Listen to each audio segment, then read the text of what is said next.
This is Autoline Daily, the show dedicated to enthusiasts of the global automotive industry. Looks like solid-state batteries for electric cars could be closer than we expected.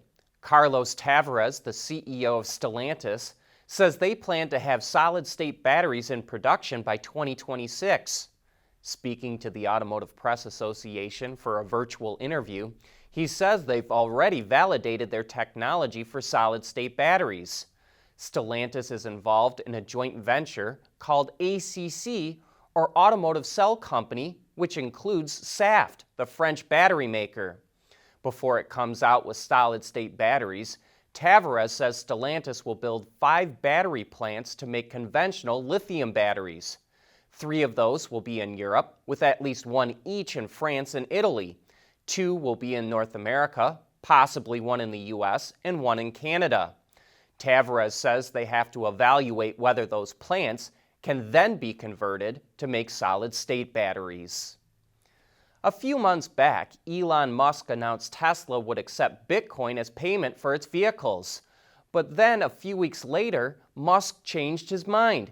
He said he was worried that mining the cryptocurrency used too much electricity generated by fossil fuels. And now he says Tesla will likely start accepting Bitcoin as payment once again after it determines if the coins were mined with at least 50% renewable energy. The news sent the price of Bitcoin up 8% yesterday.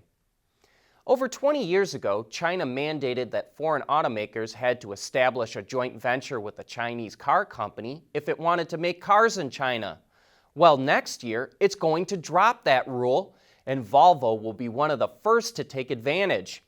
It's going to buy out the 50% stake in its Chinese operations that it doesn't currently control from its parent company, Geely. That includes its plants, R&D facility, and its national sales company in China. Some analysts say this could make Volvo more attractive to investors if it goes forward with an IPO. But other foreign automakers may want to think twice before they try to take more control from their Chinese partners because it could create bad blood. Volvo doesn't face that problem because even though Geely will no longer own part of its Chinese operations, Geely still owns Volvo. We want to know what drives your testing. OTA, connected car, diagnostics, remote testing. Intrepid Control Systems is here to help you work from anywhere. Intrepid Control Systems, driven by your data.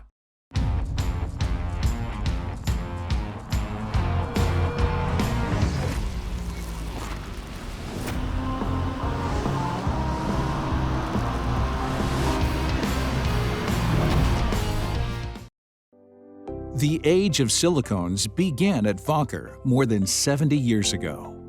Whether you're looking for thermal management of battery systems or the protection of electronics, let your innovations be powered by Wacker silicones. Visit us at wacker.com. E-mobility powered by Wacker silicones. GM has done a good job of prioritizing its full-size pickups when it comes to the chip shortage, but now it doesn't even have enough to make its most profitable vehicles. The automaker will suspend production of the Silverado and Sierra at its plants in Fort Wayne, Indiana, and Silao, Mexico next week. At the same time, it's also canceling production of the heavy-duty versions of those models at its Flint assembly plant. The global auto industry is now in the worst phase of this chip shortage. Have you ever read your owner's manual? Of course not. They're typically over 300 pages long and jam-packed with legal disclaimers. Well, Toyota would love to get rid of the cost of printing those thick books and sticking them in every glove box, so it's experimenting with a digital version in the Sienna minivan. But owners can still get the printed version if they'd like.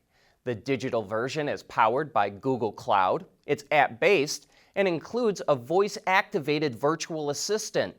Owners can ask personalized questions and get real-time answers for whatever they want to know about the van. Toyota is not the first to do this, and with others like Tesla going digital, it's probably the beginning of the end of printed owner's manuals. Used EV batteries are starting to pile up in China.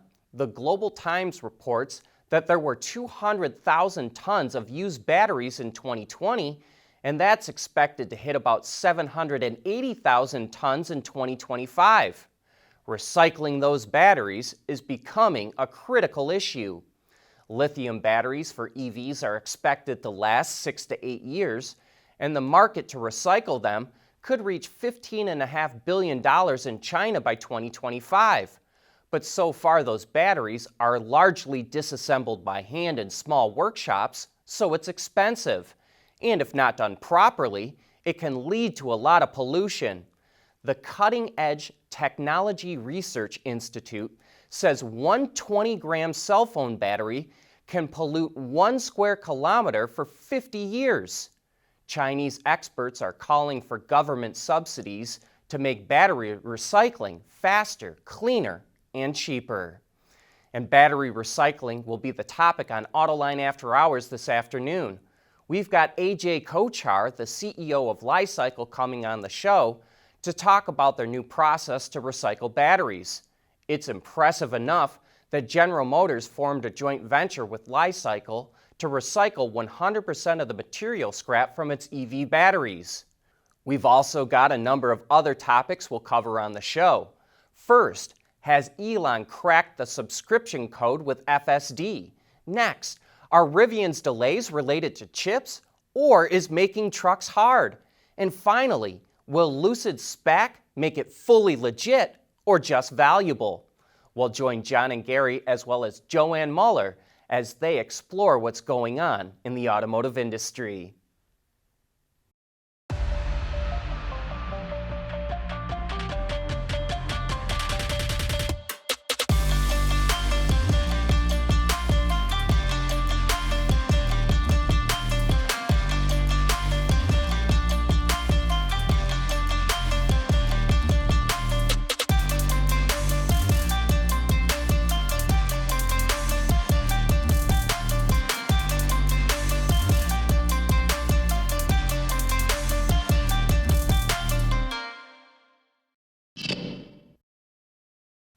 Mercedes is going to spend a whopping 40 billion euros to go all electric by the end of the decade.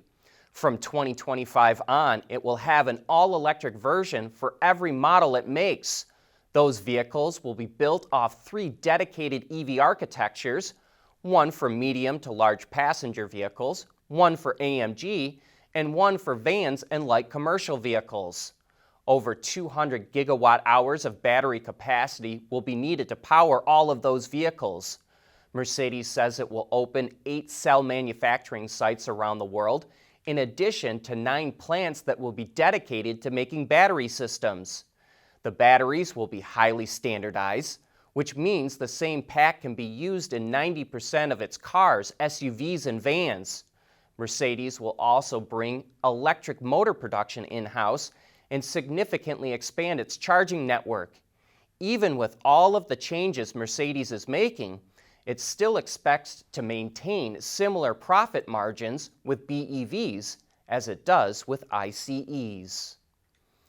At the same time that wildfires are burning all across the western United States, Ford wants to give customers a little more peace of mind when it comes to the air quality inside of their vehicle.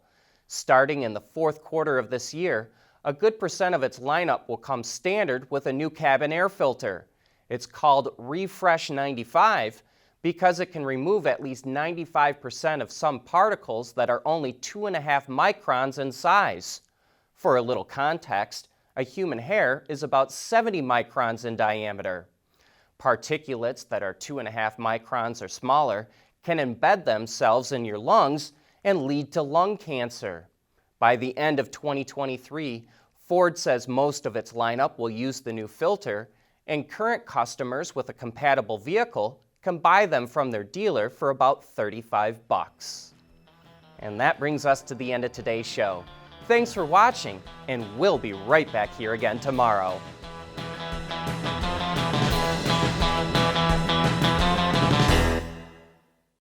Autoline Daily is brought to you by Bridgestone, solutions for your journey, Intrepid Control Systems, over-the-air engineering, boost your game. Wacker, creating tomorrow's solutions. And by Magna.